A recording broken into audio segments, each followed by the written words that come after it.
Hey guys, welcome back to college classes. आज हम करेंगे एडमिशन ऑफ अ पार्टनर के अंदर calculation of new profit sharing ratio. So admission of a partner क्या होता है? अब जो एडमिशन है उसका मतलब है कि फॉर एग्जांपल दो पार्टनर्स एक फर्म को रन कर रहे हैं, ए एंड बी। अब जो सी है वो एक नया पर्सन एंटर करता है हमारा पार्टनरशिप फर्म में। अब जैसे कि हमने पढ़ा था कि पार्टनरशिप फर्म और कंपनी जो है, अब एक कंपनी में क्या होता है, परपीचुअल सक्सेशन होता है कि कोई भी पर्सन आ रहा है जा रहा है, किसी की डेथ हो रही है, कोई इंसॉल्वेंट हो रहा है, तो कंपनी के ऊपर इस चीज़ का, कंपनी के एग्जिस्टेंस के ऊपर उस चीज़ का कोई इफेक्ट नहीं पड़ता। लेकिन पार्टनरशिप फॉर्म बिल्कुल इसका अपोजिट होता है कंपनी का। पार्टनरशिप फॉर्म में क्या होगा कि अगर एक पर्सन रिटायर हो रहा है तो दोबारा से न्यू पार्टनरशिप एग्रीमेंट बनाना पड़ेगा। अगर एक पार्टनर का एडमिशन हो रहा है तो दोबारा से न्यू पार्टनरशिप एग्रीमेंट बनाना पड़ेगा।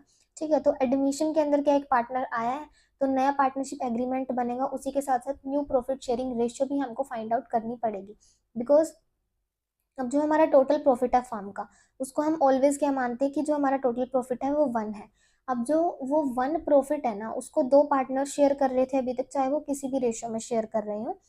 अब उसके बाद हमारा एक नया पार्टनर एडमिट होता है। अब वो अपनी कैपिटल भी लगा रहा है, अपने एफर्ट्स भी लगा रहा है, सो दैट उस बिजनेस को सक्सेसफुल कर सके। वो कुछ ना कुछ कंट्रीब्यूट कर रहा है। तो अब जो हमारा पार्टनरशिप है उसकी कंडीशन ही क्या होती है कि प्रॉफिट एंड लॉसेस शेयर करना, तो उसको भी उसका शेयर मिलना चाहिए। तो उसका शेयर उसको उसका शेयर मिलने के लिए क्या है, जो दो पार्टनर्स हैं हमारे जो अभी तक प्रॉफिट शेयर कर रहे थे, उनको कुछ ना कुछ अपने शेयर में से सेक्रीफाइस करना पड़ेगा, ताकि जो नया पार्टनर है उसको भी कुछ मिल सके। तो यहाँ पर हम new profit sharing ratio find out करेंगे कि किस तरीके से जो है नया पार्टनर है उसको उसकी शेयर मिलता है। और इसके कुछ मेथड है हमारे पास, 3 मेथड है न्यू प्रॉफिट शेयरिंग रेशियो के। So let's start. तो यहाँ पर क्या है, सबसे पहला method, when only new partner share is given. जब सिर्फ नए पार्टनर का शेयर गिवन है, नए पार्टनर का शेयर गिवन है हमको कि उसको कितना शेयर मिला है, और जो दूसरे पार्टनर्स हैं उनकी ओल्ड प्रॉफिट शेयरिंग रेशियो हमको गिवन है। बाकी हमको नहीं बताया कि उन्होंने कितना सेक्रीफाइस किया है अपने शेयर में से नए पार्टनर को देने के लिए। तो हम इसको एक एग्जाम्पल के साथ समझते हैं। दीपक और रवि दो पार्टनर्स हैं जो कि अपना बिजनेस रन कर रहे हैं। उनकी प्रॉफिट शेयरिंग रेशियो 3:2 है। अब रोहित एक नया पार्टनर आता है जिसको 1/4 शेयर मिलेगा। तो हम यहाँ पर न्यू प्रॉफिट शेयरिंग किस तरीके से कैलकुलेट करेंगे, जब हमको सिर्फ नए पार्टनर का शेयर पता है और उनकी ओल्ड प्रॉफिट शेयरिंग रेशियो पता है। तो जो टोटल प्रॉफिट है फर्म का वो कितना होता है, 1 होता है। रोहित का शेयर कितना है, 1/4 रोहित को मिलेगा। अब रिमेनिंग प्रॉफिट यानी कि 1 में से आप 1/4 को लेस करोगे तो ये क्या है, 3/4 बचता है हमारे पास जो रिमेनिंग प्रॉफिट है। ठीक है, अब ये जो रिमेनिंग प्रॉफिट है ना, अब देखो इस केस में क्या रहता है कि जो पार्टनर्स है ना, ऑल पार्टनर्स, उनकी प्रॉफिट शेयरिंग रेशियो वही रहेगी, सेम रहेगी, उसमें कोई चेंज नहीं आएगा जो एडमिशन से पहले थी। अब वो किस तरीके से होगी, रिमेनिंग प्रॉफिट कितना बचा है, 3/4। अब ये जो 3/4 है ना, बिकॉज इन्होंने कुछ ना कुछ तो सेक्रीफाइस किया होगा ना भाई, तो तभी तो जो एक नया पार्टनर है उसको, रोहित जो है, उसको उसका शेयर मिल रहा है। सो हमको यहाँ पे फाइंड आउट तो करना पड़ेगा ना कि कितना सेक्रीफाइस किया है और इनका नया शेयर क्या होगा। ठीक है ना। तो यहाँ पर अब ये जो 3/4 रिमेनिंग बचा है ना, क्योंकि हमारे पास टोटल था 1, अब एक नया पर्सन आया तो उसमें से उसको उसका शेयर मिल चुका है, तो इनके शेयर में से कुछ ना कुछ तो घटा होगा। तो वो किस तरीके से होगा, 3/4 जो है इसको हमने डिवाइड करना है किसमें, 3/5 में, क्योंकि 3:2 है ना, इसका टोटल क्या हो जाता है 5, तो 3/5:2/5 बनेगी ये रेशियो।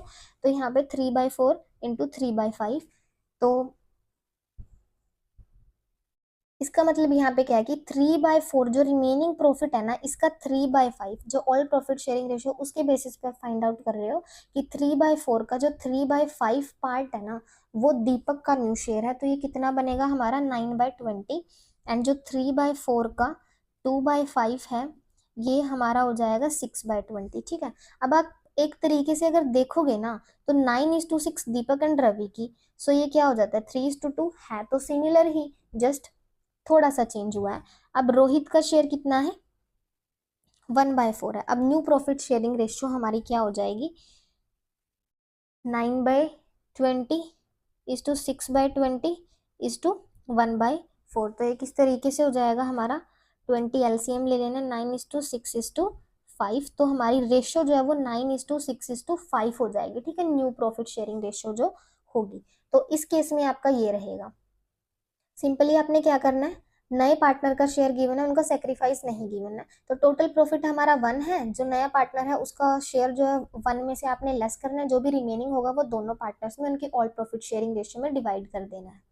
उसके बाद सेकंड मेथड जो है हमारे पास न्यू प्रॉफिट शेयरिंग रेशियो को फाइंड आउट करने का, when new partner acquire he share from all partners in a certain ratio, means यहाँ पर सर्टेन रेशियो यानी कि एक रेशियो गिवन होगी, या फिर जो भी उन्होंने सरेंडर किया होगा, सेक्रीफाइस किया होगा नए पार्टनर को शेयर देने के लिए, वो आपको गिवन होगा। लेकिन नए पार्टनर का जो शेयर है वो गिवन नहीं होगा, वो आपको फाइंड आउट करना पड़ेगा। वो किस तरीके से होगा, अब उनका सेक्रीफाइस जो भी सरेंडर उन्होंने करा है, उनकी प्रॉफिट शेयरिंग रेशियो का जो ओल्ड थी उसके बेसिस पे जो भी आपका आएगा उन दोनों को आप ऐड कर दोगे तो जो नया है उसका आ जाएगा। अब देखो किस तरीके से एग्जाम्पल लेते हैं। X and Y are partners with a ratio of 3:2। X and Y दो पार्टनर्स है, रेशियो 3:2 है। एक नया पार्टनर जेड एडमिट होता है, एक्स ने सरेंडर करा 1/5 ऑफ हिज प्रॉफिट, यानी कि 3/5 का 1/5 किसने सरेंडर किया है, एक्स ने, एंड जेड के फेवर में। और जो वाई है उसने 2/5 सरेंडर करा है अपने शेयर का, यानी कि 2/5 का जेड के फेवर में। ठीक है, तो हमको न्यू प्रॉफिट शेयरिंग रेशियो यहाँ पर फाइंड आउट करनी है। Sacrifice by X for Z, वो क्या हो जाएगा, 3/5 का कितना सेक्रीफाइस करता है, 1/5, तो 3/25। और ये 2/5 का कितना सेक्रीफाइस करता है, 2/5, सो इट इज 4/25। अब टोटल शेयर जेड का कितना होगा, इन दोनों को ऐड कर दो, 3/25 प्लस 4/25, तो ये हो जाएगा आपका 7/25। अब x का नया शेयर क्या होगा, अब x जो है उसने सेक्रीफाइस किया 3/25, यानी कि उसके शेयर का, उसके प्रॉफिट का 1/5 सेक्रीफाइस कर दिया इसने, अपने शेयर का 2/5 सेक्रीफाइस कर दिया। तो ये सेक्रीफाइस हो गया ना इनका, कि तो इतना जो है इन्होंने सेक्रीफाइस कर दिया। अब जो इनका ओल्ड प्रॉफिट शेयरिंग रेशियो थी 3/5, उसमें से आप सेक्रीफाइस लेस कर दोगे, तो ये हो जाएगा आपका, तो ये हो जाएगा 15 - 3, तो यहाँ पे आ जाएगा आपका 12/25। उसके बाद जो y है उसका नया शेयर क्या होगा, 2/5 में से आपको 4/25 लेस करना है, तो 25, 10 - 4, ये हो जाएगा आपका 6/25। ठीक है, तो इस तरीके से हो जाएगा आपका। सिंपली आपने क्या करना है, अगर सिर्फ सरेंडर रेट गिवन है, नए पार्टनर का शेयर गिवन नहीं है, तो ओल्ड रेशियो तो आपके पास है ही, उसका जो सेक्रीफाइस हो जाएगा वो आप फाइंड आउट कर लोगे, टोटल शेयर दोनों प्लस कर दोगे तो आपका नए पार्टनर का आ जाएगा। नया शेयर कैसे निकलेगा, जो एग्जिस्टिंग है ओल्ड प्रॉफिट शेयरिंग रेशियो उसमें से सेक्रीफाइस लेस कर दो, सिंपल। तो न्यू प्रॉफिट शेयरिंग रेशियो यहाँ पर क्या हो जाएगी, अब जो x है उसकी क्या 12/25 है, y की क्या है यहाँ पे 6/25, एंड हमारा जो z है उसकी है 7/25। So new profit sharing ratio is 12:6:7।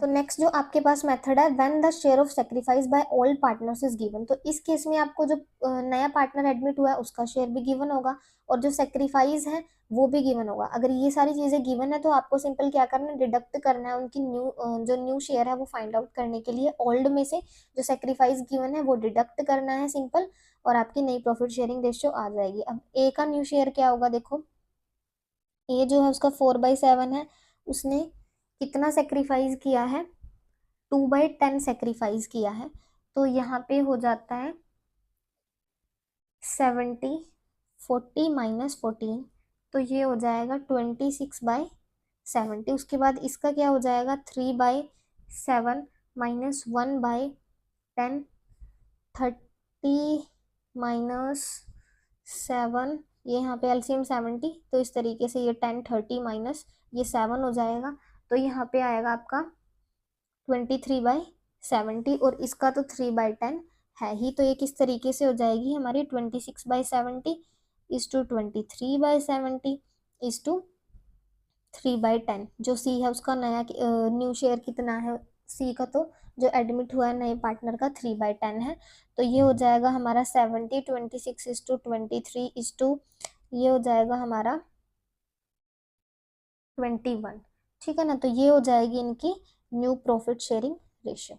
Simply जो आपके पास 3 केस थे, एक में आपको क्या है सेक्रीफाइसिंग नहीं गिवन है, तो उसमें आपने टोटल प्रॉफिट 1 लेना है एंड देन रिमेनिंग को डिस्ट्रीब्यूट कर देना है उनकी ऑल प्रॉफिट शेयरिंग रेशियो में, दोनों पार्टनर्स में नया शेयर आ जाएगा।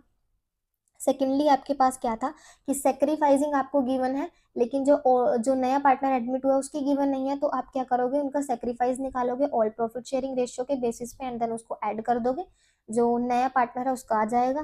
थर्ड आपके पास क्या था कि सेक्रीफाइसिंग भी गिवन है आपको, नए पार्टनर का शेयर भी गिवन है, तो इसमें आपको सिंपली डिडक्ट करना है, ओल्ड में से न्यू प्रॉफिट शेयरिंग रेशियो आ जाएगी। तो इसी के साथ हम करते हैं आज की वीडियो को and. If you like my videos please like share and subscribe.